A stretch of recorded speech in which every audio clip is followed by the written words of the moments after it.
Hello Sanju, ഞാൻ അവിടെ ഒന്ന് കാണു. ആ പറടാ. ഇവിടെ ഞാൻ ദേവി ഉണ്ട് അവിടെ. അർജന്റ് കേസ് സംസാരിക്കാനാ. എന്തുറ്റിടാ? കൂട്ടുകാരൻ കൈ വിട്ടു പോയടാ. എന്തുറ്റി? ബ്രേക്കപ്പാടാ. എന്റെ അമ്മ ഇന്നലെ വിളിച്ചിട്ടുണ്ടായിരുന്നു. ചെക്കൻ എപ്പോഴും സൂസൈഡിനെ ചിന്ത മാത്രമേ ഉള്ളൂ.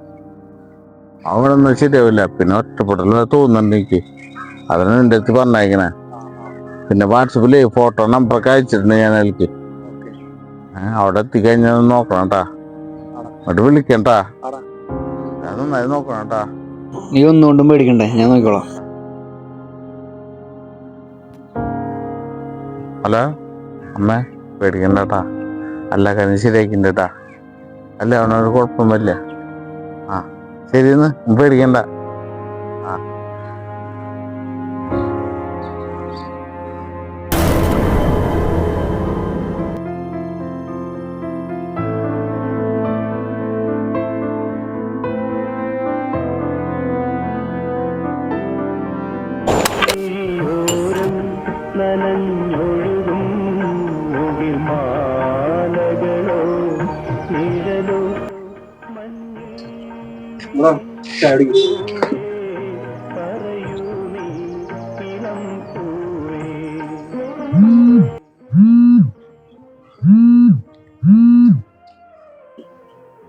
നമ്മളാരെങ്കിലും ഇട്ടിട്ട് പോയെന്ന് വിചാരിച്ചിട്ട് ഈ ജീവിത അവസാനിക്കല്ല പ്രോബ്ലം. ഉപദേശിക്കാനൊക്കെ വളരെ എളുപ്പമാണ്. നമ്മൾ ഒരുപാട് സ്നേഹിച്ചത് വിട്ടിച്ച് തോന്നില്ല. അതൊക്കെ നിങ്ങൾക്ക് പറഞ്ഞാൽ മനസ്സിലാവില്ല. അനുഭവിച്ചവർക്ക് മനസ്സിലാവുന്നു. ഇതൊക്കെ സ്നേഹത്തിന്റെ കാലം എന്താണെന്നറിയില്ല.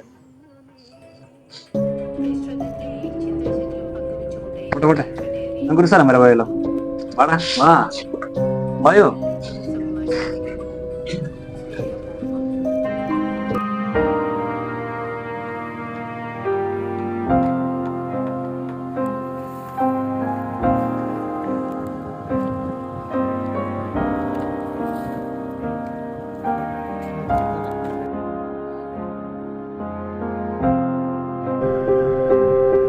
5-6 വർഷങ്ങൾക്ക് മുന്നേ ഒരു ഉൾപ്പെടലുണ്ടായില്ലേ ആ സ്ഥലം.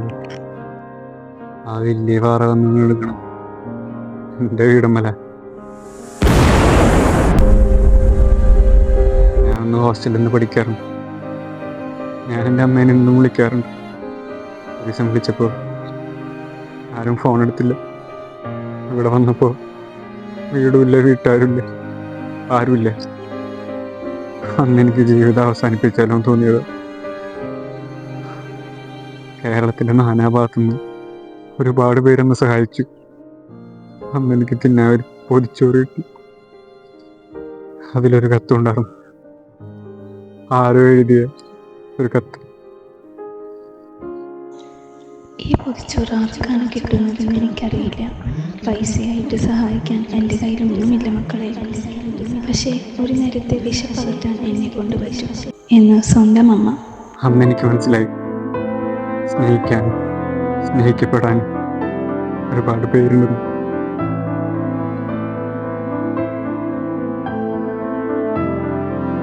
അത്രയ്ക്കും വരില്ലല്ലോ നിന്നെ വിട്ടുപോയ പീറപ്പെണ്ണ്.